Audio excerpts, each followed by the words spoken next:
नमस्कार दोस्तों, भारतीय पौराणिक इतिहास में आपका स्वागत है। आज हम सब बात करेंगे सुखदेव की ऊर्ध्वगति का वर्णन तथा व्यास को महादेव जी का आश्वासन देना, जो कि इस श्रृंखला की 7वीं वीडियो है। अतः इस विषय में विस्तार से जानने के लिए पिछली वीडियोस अवश्य देखें। शुरू करने से पहले चैनल सब्सक्राइब अवश्य करें और बेल आइकन दबाएं ताकि मेरे नए वीडियोस की नोटिफिकेशन आपको मिलती रहे। और वीडियो पसंद आए तो लाइक, कमेंट, शेयर अवश्य करें। धन्यवाद। तो चलिए शुरू करते हैं। भीष्म जी कहते हैं, युधिष्ठिर, व्यासपुत्र सुखदेव जी कैलाश शिखर पर पहुंचकर एकांत में समतल भूमि पर बैठ गए और शास्त्रोक्त विधि से संपूर्ण शरीर में आत्मा की धारणा करने लगे। थोड़ी ही देर में जब सूर्योदय हुआ तो वे हाथ पैर समेटकर विनीत भाव से पूर्व दिशा की ओर मुंह करके बैठे और योग में प्रवृत्त हो गए।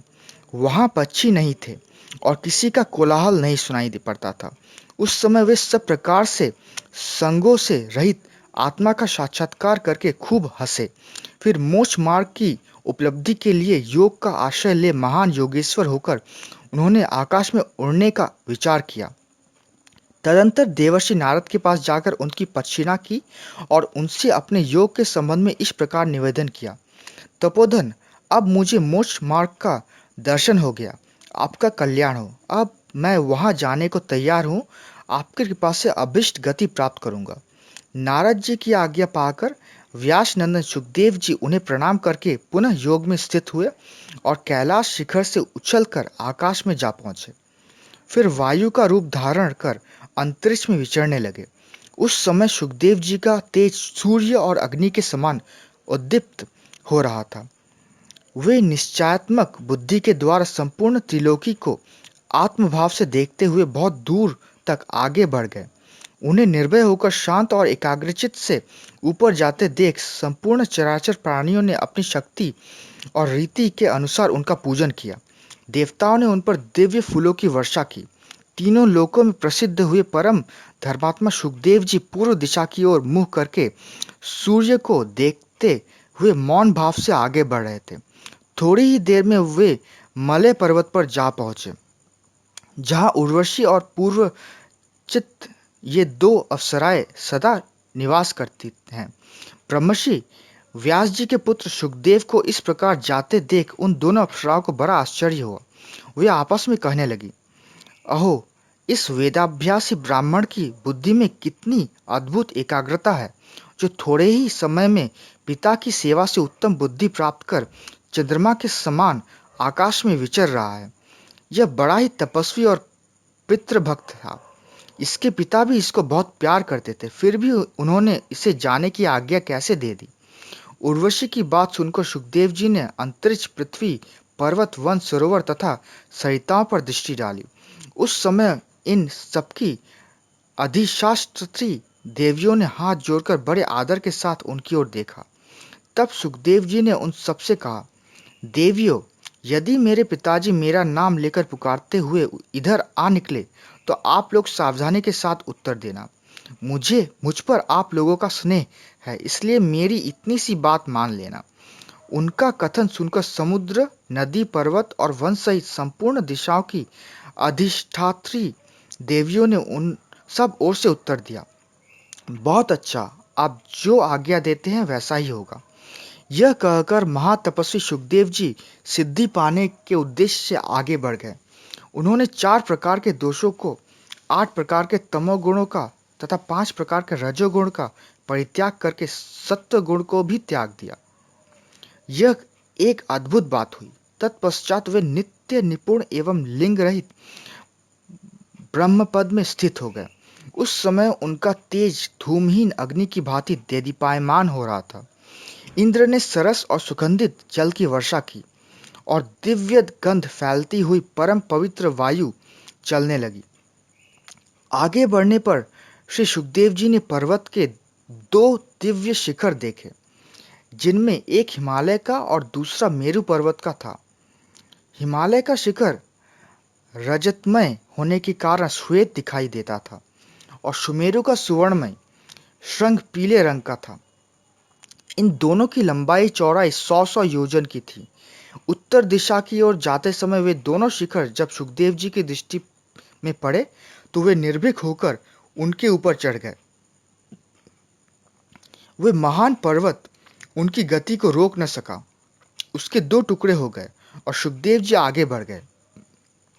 यह देख उस पर्वत पर रहने वाले संपूर्ण देवताओं, गंधर्वों और ऋषियों ने बड़े जोर से हर्षनाद किया। उनकी हर्षध्वनि आकाश में चारों ओर गूंज उठी तथा वहां सब ओर सुखदेव जी के प्रति साधुवाद के शब्द सुनाई पड़ने लगे।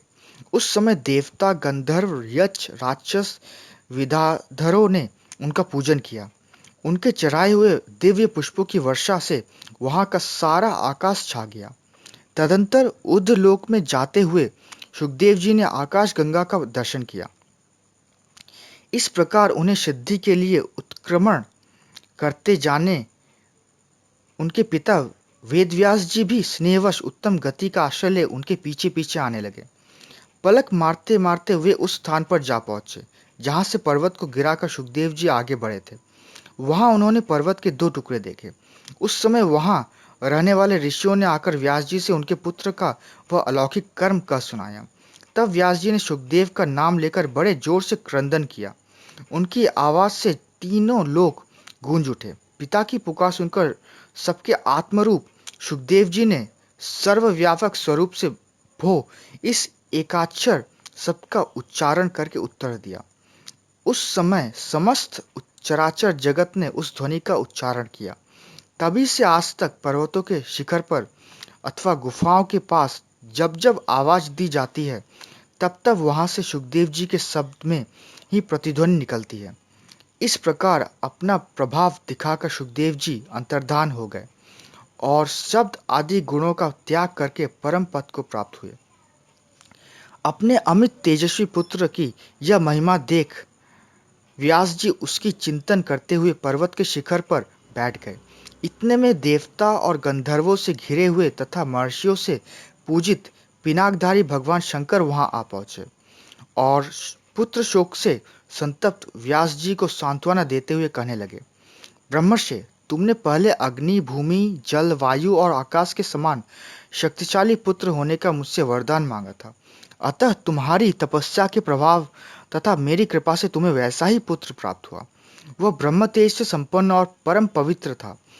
इस समय उसने ऐसी उत्तम गति प्राप्त की है जो अजितेंद्रिय पुरुषों और तथा देवताओं के लिए भी दुर्लभ है। फिर भी तुम उसके लिए क्यों शोक कर रहे हो?